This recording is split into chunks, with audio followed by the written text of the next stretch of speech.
Përshëndetje and welcome to Inside Albania with me, Alice Taylor. This week I will be discussing with Evi Kokalari, a US-based political strategist. We're going to be talking about Kosovo, the situation with Albin Kurti, what a return to Trump to the White House could mean for the region. But we're also going to be delving into Albanian politics, the upcoming elections, diaspora voting, and of course the Bektashi state. Come with me. Evi, it's a pleasure to have you on Inside Albania, albeit virtually. Welcome to the show. Thank you very much. Thanks for having me. Let's get into things. One of the big headlines over the last couple of weeks, which has made headlines around the entire world, not just in Albania, is the government's plan to establish a Bektashi mini-state inside Albania. Similar to the Vatican, we've been told. And I'm just wondering, what is your thought on this? Like, what do you think is behind this idea? Well, I don't know what's behind it, but I know that whatever the reason is absolutely not okay, because number one is completely unconstitutional. Evi Rama knows this, Albania knows this, Baba Mondi knows this, and I'm really, I'm going to say that I'm a little upset about this, because the Bektashi was the kind of the Muslim religion that I really liked in Albania, which is much softer. You don't see radical Islam within the Bektashi. They have a completely different view, and it's an excellent way maybe to spread love in between the religion all over the world. But at this moment, Evi Rama and Baba Mondi together, in my opinion, they are absolutely using this religion that has been forever very peaceful. And it's very difficult to say what is the reason behind it, but we know that it does not help Albania. And if you want, I can go a little bit deeper and say why it's not going to help Albania. Yeah, please do. So first of all, I want to say that my first contact with the Bektashi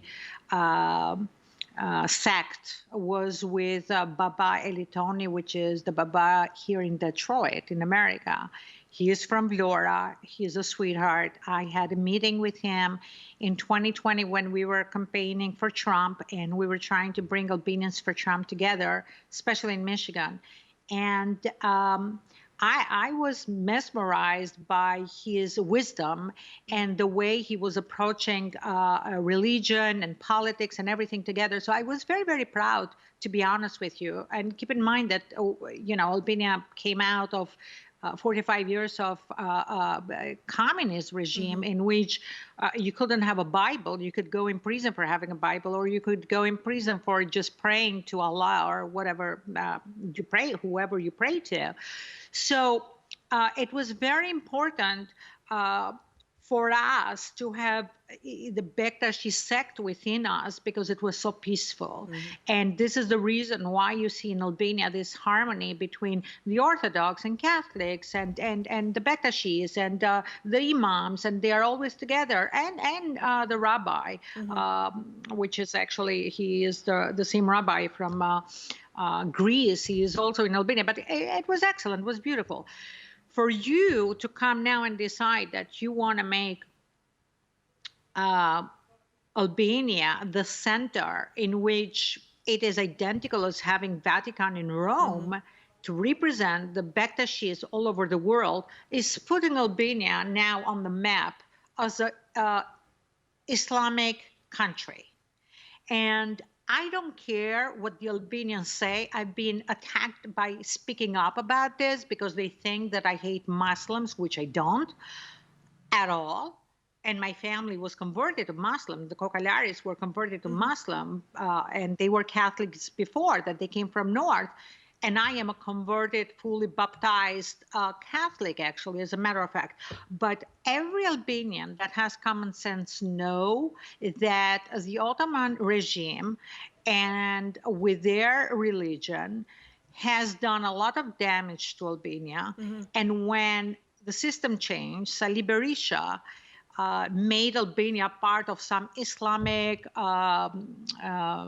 association with the Middle East and so on. We do not belong to the Middle East. No. We belong to the West. We are the bridge between the West and the East. And we were those that stopped Islam from spreading in Europe. We were the ones that stopped Ottoman regime from going to Italy and spreading in Europe. This is our past, and everybody keeps like they want to hide it. We've been for 1500, 1600, 1700 years. We were Catholics and Orthodox. How did we become all of a sudden Muslim? And we're being identified as with Islam. And I have a major issue with this, especially. And this is not about the Bektashi, especially with the religion that you find in Kosovo. And there is certain elements that are being radicalized in Kosovo, and everybody needs to speak up about this. These are people that somehow they are pro-Trump, which I don't get their mentality, to be honest with you, but they are pro-Trump, and then they start fighting the history about George Kastrioti. Why? Because it's not in their interest, because George Kastrioti identifies with protecting Christianity, and he was famous for that all over Europe, not just in Albania. So now you have the Serbs trying to claim that George Kastrioti's mother is Serb, and the radical elements of Islam in Kosovo and maybe in Albania too now are saying, oh, yeah, George Kastrioti is Serb. So I see such a danger on the whole thing that, I mean, it's beyond me. And bringing now the Bektashis, regardless how peaceful they are, bringing and making Albania the center of independence, other than the fact that it's against the constitution, making it as Islamic, it's going to hurt us so much, and it's going to hurt us for the next 100 years, because while some of us are trying to pull Albania away from being identified as an Islamic state, okay, or majorly Muslims, Edi Rama is doing the opposite. And honestly, if Edi Rama is, I think he's Orthodox or whatever he is, there are some major question marks. It can be the fact that he just wanted to attract attention and make a big deal and have some attention on himself. Maybe, whatever the reason is, it's extremely dangerous. It's dangerous for the Albanians. And this is why we have seen such a major pushback, even from the Babas that are, in the same sect all over the world. I think I'm talking about Albanian Babas also. When we talk about the European Union as well, I know from speaking to people in Brussels that there has been sort of hesitance. Oh, do we want to admit a Muslim majority country to the European Union, even though it's not? It's perceived as such, and there is hesitance around Albania and Bosnia and Herzegovina and Kosovo in this respect. And I do worry, even though, technically it's going to be a separate entity or whatever, I do worry that this will fuel those fears which are not founded, in my view, in Europe, and could hamper Albania's European path as well. 100%. So the bottom line is we're going to be identified for sure as a Muslim country. And we should stay away from it. And I say this with major respect for a lot of my Albanian Muslim friends that are religious, that practice, and they pray to Allah. God bless them. But we need to focus what's good for the country. And one more thing I want to say in here, and I've said this before, and I get attacked. And again, I don't care. I'm so used to getting attacked, like I really don't care. Ibrahim Rugova, major figure in Kosovo's history, converted to Christianity before he died. Faik Konica, one of the strongest figures. He was the Albanian diplomat, maybe the first Albanian diplomat in DC, I'm not sure, but one of the first ones, converted. And Faik Konica, just the name, Faik, he was a Muslim, converted to Christianity before he died. Both of them, there's a reason you convert to Christianity. There's a reason that you have such a position, such a platform, and you do it because you're giving a message to your people also. Why didn't they do it way before they died? Maybe they weren't ready to deal with the attacks that was going to come, the way that is happening with me. But whatever I say publicly and out loud, I know a lot of people agree with me, because a lot of people want to see Albania go towards in European community as a Western country. Now, I want to switch the topic slightly now. Albania is going to have general elections next year, 2025. And I wanted to ask you, are you going to participate in any way in them? If so, how? And do you think that the Socialist Party is on course to score a fourth mandate as well? This would be a record. Edi Rama, in my opinion, he's in borrowed time, and he knows it. And I think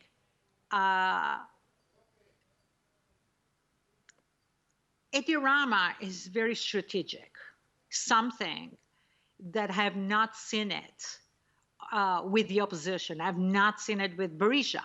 And if anything, I kept telling Berisha when we were doing, the Faltores, we were going around the country and so on, trying to get support for him.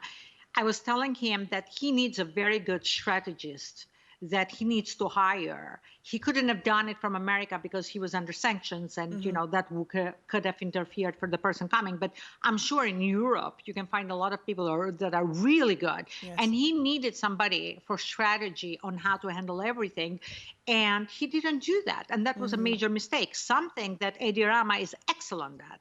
So in my opinion, Edi Rama didn't have a chance of winning in 2021. And I truly believe, I'm not going to say 100% because I don't have the final facts, but I truly believe that the way that Edi Rama won 2021 was by having Charles McGonigal, his friend, which in a way he corrupted, in his own way, he corrupted him. And McGonigal opened a file on Lulzimbasha, and Edi Rama absolutely used that against Lulbasha in order for Lulbasha to step back and let Edi Rama win. And I'm saying this because in 2021, when the election was going on, I kept telling individuals from the Democratic Party, like, I don't understand. There is not a campaign. Lulbasha is not campaigning. Like, what's going on here? And everybody's like, oh, no, he's doing great, and we're going to win it. And I'm like, no, this is not a campaign. So it was obvious that the guy stepped back, and I don't know why, for what reason, but right now it makes sense because Edi Rama very well might have gone with a file from the FBI and say, you know what, dude, if you don't step back, this is what may happen. Or I can have this guy just leave the file on the side. I don't know the details, but I have a very strong feeling this is what happened in 2021 because I know for a fact individuals that have been voting socialist for a very long time. And in 2021, they were going to vote for Democratic Party. So he got that one. Right now, in 2025, he does pretty much the same thing. And sadly, with people that I was very close to. And I've been very and extremely disappointed by my former friend, Richard Grenell. In 2023, I was thinking about starting something in Albania and maybe get involved a little bit more. And I made it known at the time. And I had conversations with Richard Grenell, and I saw a certain... He was trying to distance himself, not from me, but from going publicly for a support for me. Meanwhile, he is the person that, in between me and him, we both represented conservatism. We both represented, in a way, MAGA, which is the Trump movement, basically.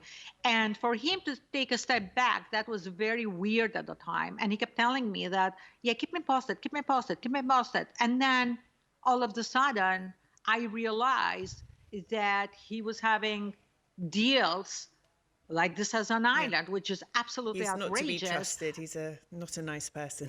But not just that, I'm taking it a whole step, I'm taking it really far at this point, because for me, this is personal. But before I learned about the deals he was doing in Albania, he started attacking, well, he always attacked Kosovo, and I always try to cool him off a little bit. In many of the tweets before, like he would send me a tweet and he would say, well, what do you think? Should I post this? And I'm like, oh, no, you can't post this. This means Kosovo is Serbia. What are you doing? You can't do this. Or I always try to cool it off. And I was getting attacked at the same time, but I couldn't explain to people that I have a certain role that maybe is behind closed doors, and maybe you guys should let me do what I'm doing. God knows what they were I like was before. toning him down tremendously. Yeah. And then people were attacking him and threatening him, and he was posting them, and I was begging him. I'm like, no, you can't make us But what look was his like we're the bad motivation guy for some of these tweets? Because some of these tweets, money, yeah, this is what I was going money. to say. So Pro-Serbia, what happens in pro-Serbia. here? So what happened in here is that he had, uh, he wasn't getting paid every month like people were saying that, oh, you're getting paid and you're on Vucic payroll. I didn't believe it back then, and I didn't think he would ever do it. But what happened is, after I stepped back from him for many, many reasons, he started going stronger after Albin Kurti and a lot of people. Yeah. And then he went after, I don't know, Euronews, very active actually. Maybe you've seen this tweet. He started going after Vasfia Krasniqi, Yes, I which saw it. is It was this horrific. girl from Kosovo. Yeah, I interjected which there. got, yes, gang raped at age 16. Yes. Not raped, gang raped at age 16. And she had the courage, because I mean, anybody that might have gone through that experience knows it takes a lot of guts She's been on my for show you to come as well. publicly. Yes, and not just that, but she went in front of Congress, course. and she gave quite a testimony about this war crime, because this is another war crime. And he started questioning her credibility. And as a woman, as an Albanian, and as a Republican, I literally lost my mind when I saw that. Like, I wasn't attacking him publicly. And that was something that I couldn't see straight, literally. My blood pressure, God knows what. So I retweeted him saying a few words, and I was being very mild because I was trying to control myself to the best of my ability, which was extremely difficult. He calls me and we get in a fight because he's asking me to delete it. And I'm like, no, screw you. You delete it first, and then Don't I'll attack delete it. survivors of So rape. it went on, and I knew that he's got a bunch of Serbs here, just like he had me as an Albanian, that gives him information from time to time. But there was a case that she went in court or in front of a judge, and the judge threw them out and said, oh, well, these are not the people. Didn't say that you didn't get raped, but said the people that you claim to be that committed the crime are not the people that we see in court. So they threw the case out. So the Serbs took this and told Grenell, based on this, her credibility is trash. And I'm trying to explain to Grenell, you should know better than to take the opinion of some Serbs that you have here in America. Genocide and massacres, as well. That, first of all, are constantly speaking on Twitter about how Kosovo, how we are the victims, and Kosovo belongs to Serbia, and how Bosnia belongs to Serbia, and this and that. And you listen to that, that is a big major diplomatic gaffe. So that was the first one. And then he doubles down on this when Vjosa Osmani gave her some kind of a award or something. He doubled down, and that was the end of me. And I told him flat out, you and me at this point, from this point on, we're publicly going at each other, and I'm not going to stop. So I got a bunch of threats. I got a bunch of things that were not appropriate for him to say, which is fine. If Trump wins and he gets a position, I know he will persecute me, and I don't give a damn. I remain a Republican. I step back from Trump's campaign. I will not get involved until I expose everything that is happening, because now we have the island of Sazan, and I refuse for Edi Rama to give properties that are under his management to foreigners, first and foremost. Like, all the properties owned by the government of Albania should be well managed. And if they give them out, should be given only to Albanian citizens. This needs to be a law that needs to be passed immediately. And secondly, use them for political favors. So now Edi Rama completely bought his favors with Rick Grenell, with Jared Kushner, with Ivanka Trump. And to go back to the payment for Serbia, I don't think he was getting paid per se, but I know that in Albania he did get paid in other ways. But in Serbia, he was negotiating those two major buildings in Belgrade, which were apparently they are worth $150 million based on location and everything. And that's a lot of money. That's a lot of money for the Trumps, because I know, like, when they do a deal, a real estate deal, and I'm sorry to take so long on this, but for example, Washington, D.C., they had the famous Trump International Hotel, which was great. They got a concession from the government. They got a lease, ground lease, for 99 years, and they spent about $200 million to renovate it. And they sold it for $325 million. I'm trying to give you guys an idea how much money this is for the Kushners and the Trumps also. So their profit was about $100 million when you consider closing costs and everything else. So if you do all that project, and you start sometime in 2010, if I'm not mistaken, 2012, and you sell it in 2022. So it took them 10 years to exit that project to make $100 million. You understand what it means to get land that is it's worth as it is at $150 million. So of course they are going to jump on that. Of course they are going to be corrupted because of that.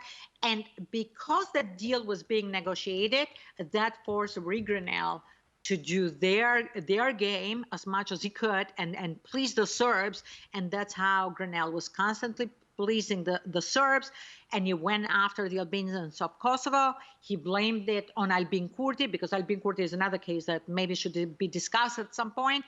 But it wasn't the reason for everything he was doing wasn't Albin Kurti. It was what he was doing, and wasn't politics. Let's discuss Albin Kurti. I want to go back to Albanian politics, but as we're on the topic of Albin Kurti now, Albin Kurti has divided opinion. You know, I know people in Brussels, they think they don't really know how to handle him, what to do with him. You know, he has this very hard-headed sort of activist mentality, you know, and he's very set. I think he's making decisions which are correct for Kosovo.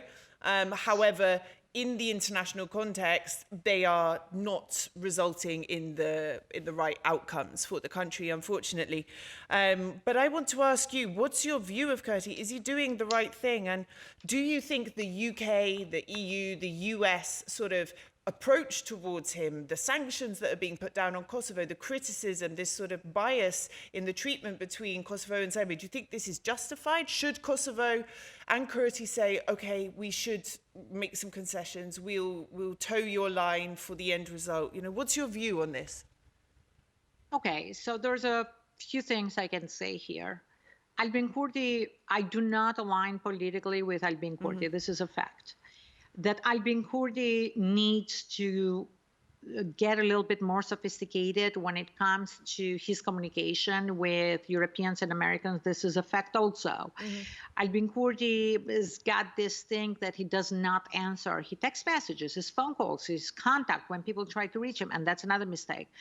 But aside from this, I believe that Kosovo is in a very dangerous spot, because right now, not only do you have the Serbs still pushing for conflicts and whatever they want to do in there, but they kind of have some kind of support, not directly from Trump, but when Grinnell does the business, because Grinnell knows everything that goes on in the Balkans, and he does a lot of things that Trump doesn't even know about them. But then he goes to Trump and say, Mr. Trump, can you just tweet this, or can you say this? And Trump does it because he takes Grinnell on his word, and he doesn't have the time to go in details. And unfortunately, this is the truth. So Trump releases a statement which affects everything in the Balkans, and Trump doesn't understand how strong his words are. Now, with this in mind, doesn't mean that Serbia, for example, Trump is in the White House and Serbia is going to attack Kosovo, and they are going to split Kosovo. No, doesn't mean that Trump is going to allow that. I doubt he ever will, but his words have a lot of weight, and the Serbs are using this against Kosovo. So right now they feel a little bit stronger. And having Grinnell that constantly he's attacking Albin Kurti, oh, he's so anti-American. How do you dare saying to the world that Albin Kurti is anti-American? Because he's the prime minister. When you say that, you're assuming that the people of Kosovo are anti-American, and that's the farthest truth, you know, it's so far away. But what I think Albin Kurti is doing right now, I believe he needs to go full speed on protecting every inch of Kosovo. I can tell you that. The way that Another thing I've seen recently, and Vjosa Osmani has done it a little bit also, they've been treating Europe and America a little bit more dignified. I am sick and tired of seeing the Albanians in Albania and Albanians in Kosovo not having self-confidence and self-esteem and are constantly trying to please the Europeans and please the Americans. If I was the prime minister of Albania, I would have been very outspoken about this, and I would have told Vucic, they're touching an inch of Kosovo. We're all going to be there. Albania and Kosovo, there's no difference. Like, I would have gone this bombastic. I would have gone this radical on my responses to him. But also, I would have brought the dignity back, because there's no way America or Europe is going to speak to Albania or Kosovo, treating them like, you know, you're the little guy and you're going to do what we say. No, it doesn't go that way. But in order, and I'm trying to post in Facebook to tell Albanians, we have such a rich history, guys. You need to start thinking who we were, so you guys can start building confidence again. Unless we know who we are, unless we understand that we are dignified people, and that is missing. But I've noticed this on the answers that Vjosa Osmani is giving recently, and I kind of like it. Regardless that I see a lot of people having a lot of problem with Vjosa, I'm talking about politics within Kosovo.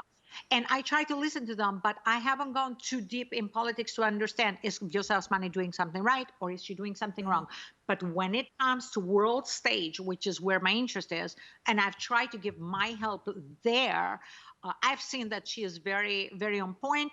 Albin Kurti is doing the same thing, and I believe they need to continue this way by showing that we are dignified. Kosovo is a dignified state, though it's a very young state. We're not going to let 1 inch for Serbia to push back, to take from us. And we need to push back by showing history. Nobody is doing this. The history, there are facts from British academics that show that the Serbs were traded, sadly, as slaves in the 9th century, and they moved in our lands. And apparently the Americans didn't know this, because we had Republicans in America going pro-Serbia, and they had no idea what was going on there until I spoke up.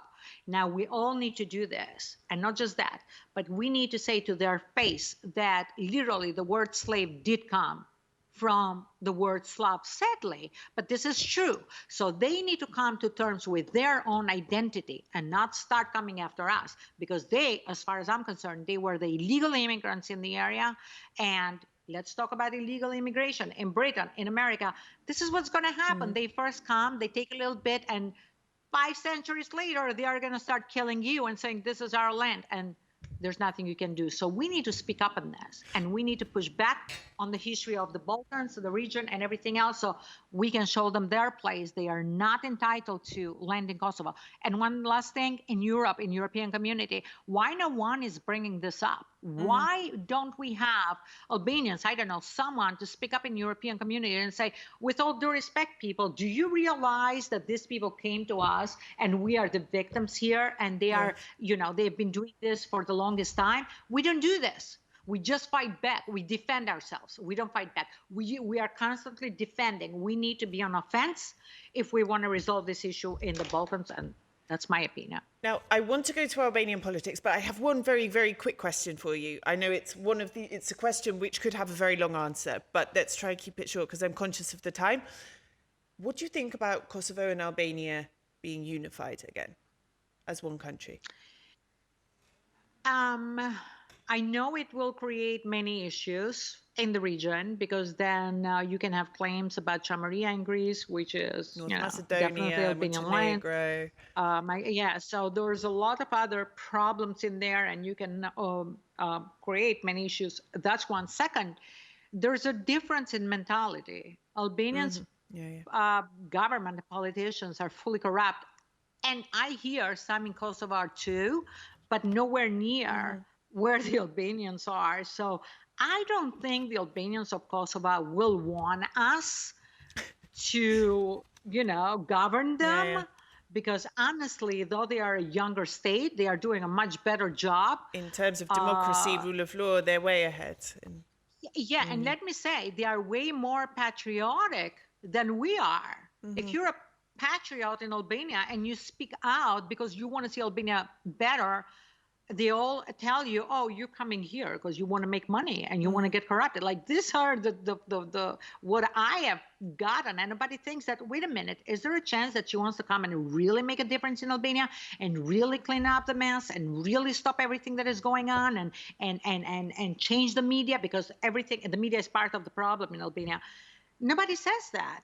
One person has said it, Adriatic Lapai. He came to New York and he met a bunch of immigrants, and he goes, you know what? He goes, these people really want to see a change in Albania. Like, you need to speak to more people that have been, away for 25 years or more, for you to understand that you can be far away and you can be really patriotic without wanting to be corrupted or make money.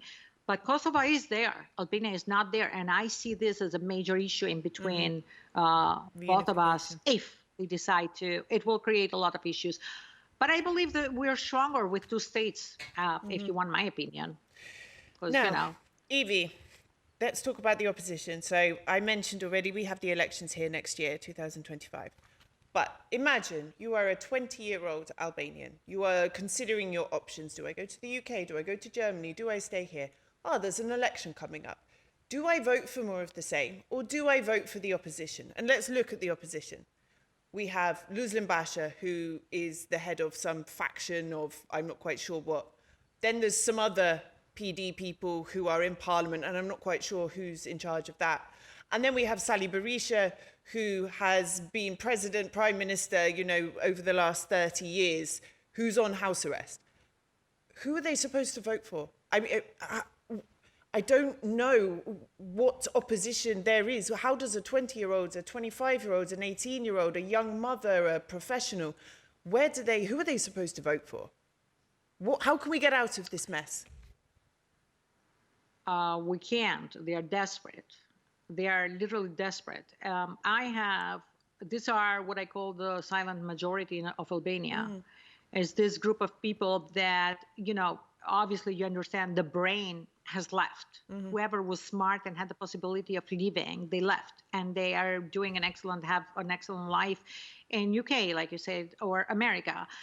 And sadly, and of course, like I said before, I'm going to be very open in everything I say, and I may say things that are controversial but are true. There is a large group of people in Albania that are extremely, I'm not going to say low IQ, but like every population has a group that are, a little bit ignorant, and, they're a major issue for the whole society. Not as highly educated as the others. Not educated at all. I mean, okay, you're trying to be very nice and good for you, but I'm going to speak a little more bluntly. And what happens in this case is that the brain has left, okay? And then you have this group that you feel their power more, because this is who's left. And then there is another group of people which are the silent majority. And these people are the ones that are suffering the most, because they are stuck in between the group of ignorance and the corrupted government, and they cannot leave because they don't want to get into a boat with two kids to go to UK. You understand? Like, they don't have the possibility of leaving, not that they don't want to leave. And they are the ones that are fully desperate. At this point, I get a lot of messages from these people privately. I've met them working for the government, because I was in Albania doing a few things for myself. I had to go in certain ministries, and people will speak to me and tell me their concerns, and they are like, we can't wait for something to happen and change everything. They are sick and tired of Edi Rama. They are sick and tired of Sali Berisha. But honestly, at this point, because the opposition is a complete mess, like you mentioned, everything that is going on, chances are they are going to give the vote to Edi Rama, because, believe it or not, Edi Rama's is a little bit more stable. Of course, like, more meaning, of the same. what I mean by has things, they are, oh yeah, but he's got his own things under control. He got his own ducks in order. And this is what I was trying to say before, which I forgot, and we start talking about Kosovo, when you said, am I considering going back?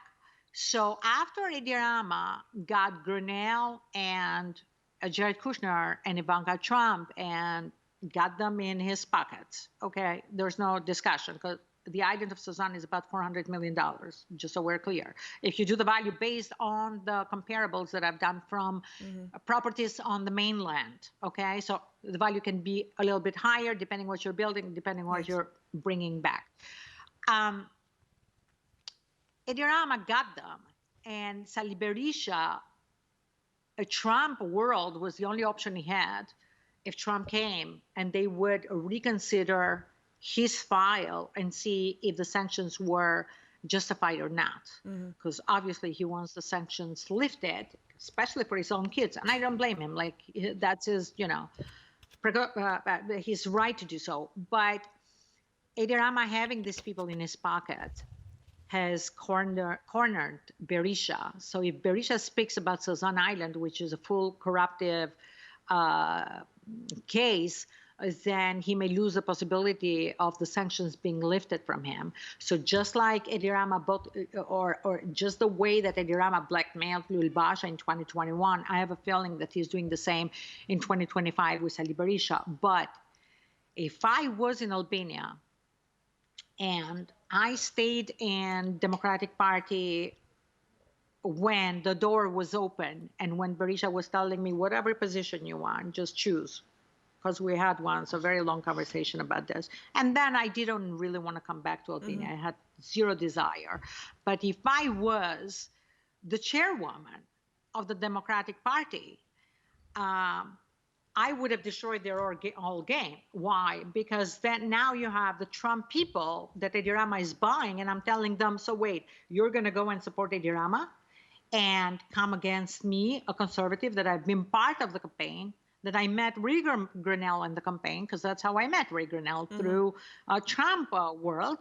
Or would you prefer me to be the prime minister, which I'm part of, the conservative movement in America? So they would have been in the position, so wait, what do we do? So the best chance for them to step back and not give support to Edi Rama would have been if I was in the picture, okay? Regardless what Berisha had his issues, he could have been doing things from home and et cetera, et cetera, et cetera, but we could have taken it away from Edi Rama. But Berisha refused to give this right now for many, many reasons. First of all, because he doesn't trust me, since I've been openly going after him for everything he did with the party.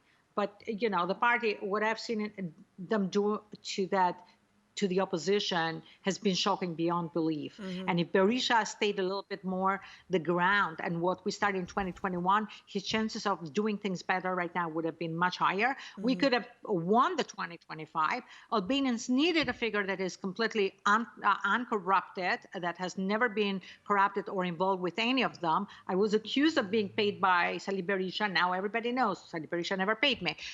Then they said Velia paid me. Now they know Velia never paid me. So they know I don't get bought.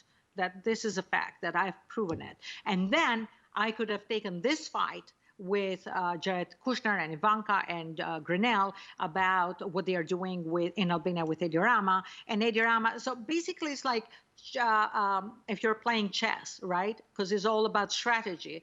Edi Rama got Berisha this way, and Berisha could have gotten Edi Rama by putting me in front and let me deal privately with Grenell, with Jared Kushner and everybody else. And then Edi Rama, I believe, would have let it go, because he have said it before that he wants to let it go, but apparently doesn't want to leave it. He leave the government to Sali Berisha. He doesn't want to leave it to the opposition that is right now, as if Edi Rama is any different from the opposition, but that's a different story.